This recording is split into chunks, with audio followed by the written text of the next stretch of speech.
Hola, buenos días. Hoy queremos saludarlos para bendecir a cada uno de los que estén atentos a este mensaje. Gracias por estar atentos, gracias porque no es el hecho de estar obligados, sino es porque nosotros deseamos escuchar la voz de Dios. Y hoy bendecimos la vida de cada uno de los que escuche esta palabra, porque Dios quiere hablarnos para restaurar nuestras familias, para restaurar nuestra comunión con Él, para restaurar la relación padres e hijos, para restaurar nuestro corazón. Ese es el deseo de nuestro corazón, del corazón de Dios esta mañana. Y vamos a abrir la palabra en el libro de Efesios, capítulo 1, verso 17. Dice la palabra: para que el Dios de nuestro Señor Jesucristo, el Padre de gloria, os dé espíritu de sabiduría y de revelación en el conocimiento de Él. El tema de hoy va a tratar sobre orar por un espíritu de sabiduría y revelación en nuestros hijos. ¿Sí? Cada uno de nuestros hijos requiere de nuestras oraciones. Cada uno de nuestros hijos tiene hambre, tiene sed de la palabra. Pero hoy vamos a buscar la dirección del Espíritu Santo para que nos dé ese espíritu de sabiduría y de revelación, para que se extienda a nuestros hijos, se extienda a nosotros, porque ese espíritu de sabiduría y revelación lo necesitamos todos, no solamente los hijos, también nosotros como adultos. Y hoy vamos a ir al tiempo de Jesucristo, también cuando en el libro de Juan, capítulo 3, verso 1, había un hombre. Juan 3:1 dice que había un hombre de los fariseos que se llamaba Nicodemo, era un principal entre los judíos. Si ustedes recuerdan, hemos hablado ya de la tribu de Aser, de la tribu de Dan, de la tribu de todas las tribus de Jacob.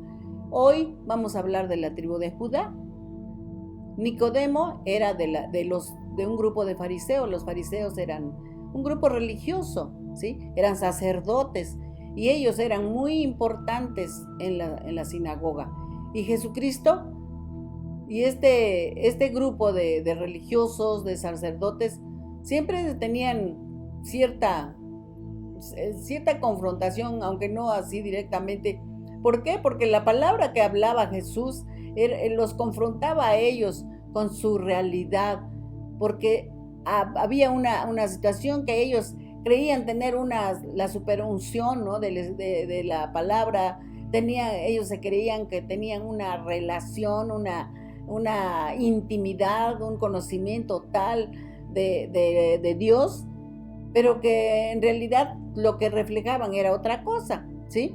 Se les olvidaba a ellos la humildad, se les olvidaba la misericordia y se les olvidaba practicar la justicia. Y eso era lo que Jesús siempre les recalcaba, que todo era bueno, todo era bueno. Ellos enfatizaban mucho en el diezmar, en la ofrenda, que tenía que ser una ofrenda remecida, suficiente, y los diezmos al pie de la letra. Ellos diezmaban hasta el comino. Pero ¿qué pasó? Que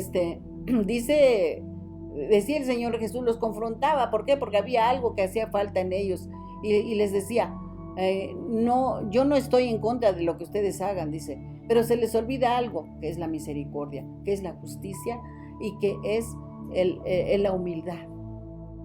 Entonces, ustedes pueden hacer esto sin dejar aquello, es decir, sin que dejen de ofrendar, sin que dejen de diezmar. Esto es adicionarle a lo que ya saben hacer, ¿sí? Entonces Dios habla también, el Señor Jesús habla sobre que es muy bueno ser generoso en las ofrendas. Es bueno, ¿por qué? Porque de Dios vienen todas las cosas. Todo lo que tenemos es para el Señor y es de Dios. Así que ellos gustaban más y que las ofrendas tenían que ser de manera discreta, que dice la palabra que lo que hace tu derecha no lo sepa tu izquierda. Entonces, que tenían que ser unas ofrendas que solamente existiera el conocimiento entre Dios y ellos, nadie más tenía que saber. Sin embargo, a ellos les gustaba exaltarse delante de los demás y decir, mira, yo doy mucho, yo doy tanto, y exhibían sus billetes, aunque dentro de eso que daban, pues era de lo que les sobraba, ¿no? Y eso era lo que observaba Jesús. Pero esa era una manera de exaltarse a sí mismo, de que ellos daban bastante y que cuando diezmaban lo último que tenían, ¿sí? Entonces Jesús siempre les enseñaba y ellos no permitían. ¿Por qué? Porque no tenían ese espíritu humilde de aceptar una enseñanza, ¿sí? Ellos creían que sabían toda la palabra, toda la escritura al pie de la letra, y no aceptaban exhortaciones, no aceptaban sugerencias, no aceptaban consejos, no aceptaban las lecciones que impartía el Señor Jesús, ¿sí? Así que esto que él hablaba los confrontaba en su persona, aunque no lo demostraban en ese momento, pero había quienes sí los inquietaba con su manera de ser, ¿no? Porque les tocaba las fibras más íntimas de su corazón. Y una noche, estando Jesús en donde se hospedaba, llega un hombre muy importante dentro de los judíos, ¿sí? Dentro de los fariseos, que era de los sacerdotes. Y en Juan 3:2 dice así: este vino a Jesús de noche y le dijo, Rabí, sabemos que has venido de Dios como maestro, porque nadie puede hacer las señales que tú haces, si no está Dios con él. Como Nicodemo era muy importante, entonces todos tenían mucho conocimiento, ¿sí? Era un hombre importante, que era de renombre, era famoso, era prestigiado dentro de la gente de los fariseos, ¿sí? Y él siempre estaba muy ocupado haciendo una cosa, haciendo otra cosa, de los servicios religiosos, pero se olvidaba de lo más importante, que era la humildad, era la misericordia. Y lo que a nosotros nos confronta también es que muchas veces somos así, ¿no? Somos así, que nos preocupa más nuestros quehaceres, y creemos que con el solo hecho de leer un párrafo, o leer un capítulo, o leer el versículo de hoy, con eso es más que suficiente para tener un conocimiento de Dios. Incluso hay momentos en que si vamos a los servicios, si vamos a la iglesia y alguien habla una porción bíblica, nosotros somos los primeros en levantar la mano y completar, ¿no? Completar. ¿Y por qué? Porque queremos hacer saber que nosotros sí sabemos la palabra. Muy mal hecho delante de Jesús, porque dice su palabra que el Señor, que Dios, dice, al humilde lo exalta, mas al altivo lo mira de lejos. Y de alguna manera nosotros parecemos altivos cuando estamos contestando. Si el predicador o el que está exponiendo la palabra dice una frase, un verso incompleto, el otro dice luego la palabra. Eso es algo, ¿no? Eso es algo que tenemos que atender en nuestras vidas personales, ¿sí? Hay muchos que saben mucho de Biblia, pero sus frutos denotan lo contrario. ¿Se dan cuenta? Así que debemos de evitar ser como Nicodemo, porque ese es un espíritu que se llama espíritu farisaico, espíritu que no es agradable delante de Dios. Así que nuestro campo en el Evangelio tiene que ser de una manera práctica. Nuestro caminar en el Evangelio tiene que ser de manera práctica.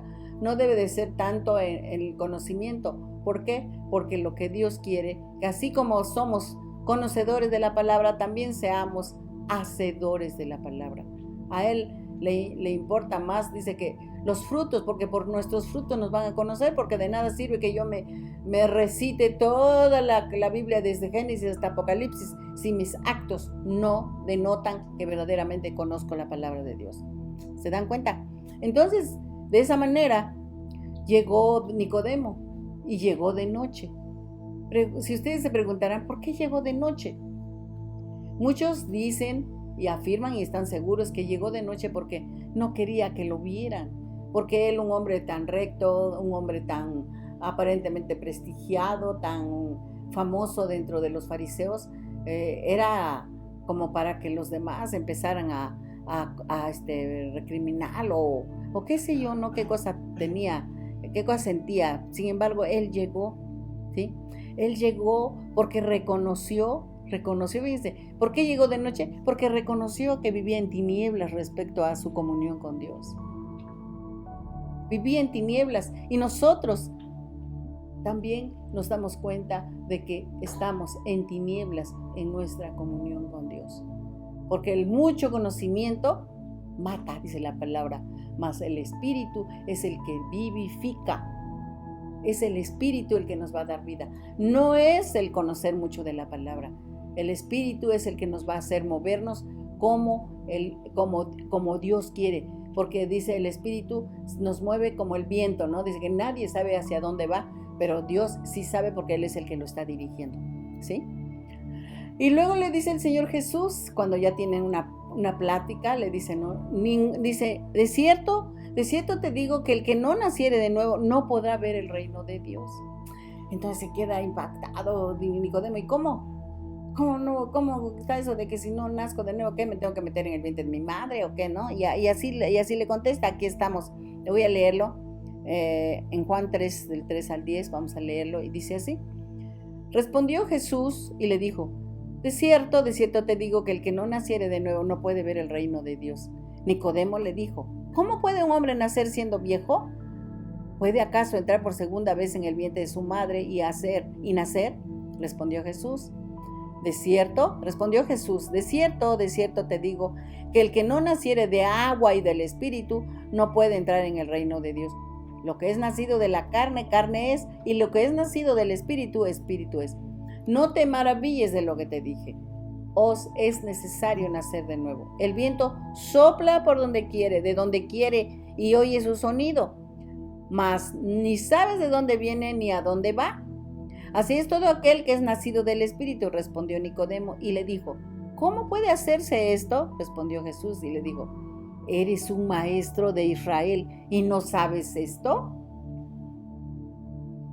Imagínense, ¿no? Imagínense esta confrontación con Nicodemo, el que se da de muy sabelotodo en cuestión de la palabra, pero no tiene la revelación. Pero no está bien, ¿sí? De acuerdo con el testimonio que está dando el Señor Jesús, los frutos tienen que darse a conocer primero. A veces nosotros caemos en eso porque no somos hacedores de la palabra, somos oidores simplemente. ¿Qué necesitamos entonces? Necesitamos nacer de nuevo. Necesitamos que el Espíritu Santo venga a nosotros, que el Espíritu Santo se revele a nosotros. ¿Para qué? Para que caminemos de acuerdo a cómo nos conduzca el Espíritu Santo. Ya no debemos ser guiados por nuestras palabras, porque nuestras palabras no tienen el efecto que puede tener, porque no tienen la revelación, ¿sí? La revelación es importante cuando nosotros aplicamos la palabra. ¿Por qué? Porque no somos nosotros, no es nuestra carne, es el Espíritu que hay en nosotros. Amén. Vamos nuevamente, ahora continuamos con ese mismo capítulo y dice, de cierto, en Juan 3 del 11 al 15 dice, de cierto te digo que lo que sabemos hablamos y lo que hemos visto testificamos. ¿Y no recibís nuestro testimonio? Si les he dicho cosas terrenales y no creéis, ¿cómo creeréis si os dijere las celestiales? Nadie subió al cielo sino el que descendió del cielo, el Hijo del Hombre que está en el cielo.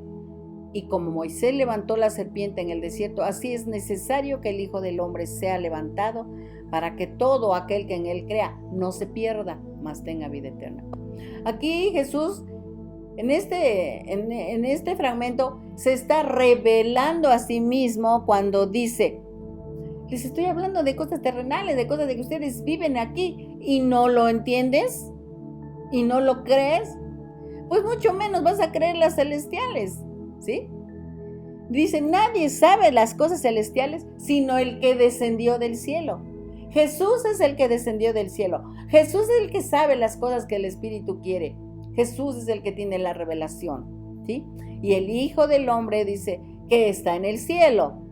Y como Moisés levantó la serpiente en el desierto, así es necesario que el hombre mire a Cristo. Es necesario que levantemos nuestros ojos para que todo aquel que vuelva los ojos en el mismo, ahora en una parte del Antiguo Testamento dice que hubo una mortandad terrible en el pueblo de Dios, ¿sí? Y Dios envió, dice que había muchas serpientes ardientes que les mordían y que les provocaban la muerte. Pero ¿qué pasó? Que hubo mucha mortandad. ¿Por qué? Por causa del pecado mismo, ¿no? Entonces Dios mandó un juicio por la manera de cómo estaban desobedeciendo los del pueblo de Israel. Entonces clamaron a Dios, allí se humillaron delante de Dios y le dijeron a Moisés: clama tú, ora por nosotros porque se está muriendo toda la gente. Hay mucha similitud con lo que está pasando ahora, ¿sí? Hay mucha similitud, hay mucha muerte, pero ¿qué tenemos que hacer? Clamar, poner nuestros ojos en el autor y consumador de nuestra fe. Dice, puestos los ojos en Jesús, el autor y consumador de nuestra fe. Así que nosotros tenemos que poner nuestros ojos, ¿sí? Hay un dicho común que dice que ojos que no ven, corazón que no siente, pero pensamos que estamos en nuestra carne, pues lo analizamos, ¿no? Pero nosotros, desde la perspectiva de la palabra de Dios, dice que tenemos que poner nuestros ojos en Cristo, nuestros ojos en el autor y consumador de nuestra fe, para que todas las cosas para que todas las cosas puedan ser resueltas. ¿Para qué? Para que hallemos la vida y la vida eterna. Porque todo aquel que quiera salvar su vida, la perderá mirando a Cristo. Olvidarse de nuestra vida, olvidarnos de lo que estamos viviendo en este tiempo. Nuestras miradas tienen que estar puestas en el Señor Jesús para que podamos disfrutar de la vida eterna. Así es como nosotros estamos viviendo en este tiempo. Es el tiempo de poner nuestros ojos en Dios. Es el tiempo de que le clamemos. Es el tiempo en que tenemos que volver nuestros ojos a Cristo. Volver nuestros ojos a Él.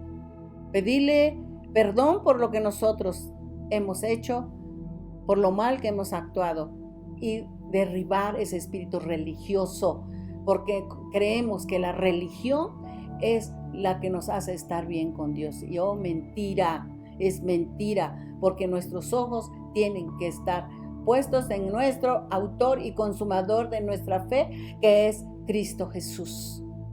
¿Por qué? Porque el Espíritu Santo es el que nos ha revelado que si nosotros ponemos nuestros ojos en Jesús, todas las cosas nos van a ayudar a bien. Y este es el tiempo. Este es el tiempo de volver nuestros ojos a Dios. A veces nosotros queremos tratar a nuestros hijos de la misma manera y queremos así tipo fariseo, y le empezamos a decir que sí, que así dice la palabra y que tú eres así, tú eres asado. Empezamos a argumentar bíblicamente, pero lo único que hacemos es condenar a nuestros hijos.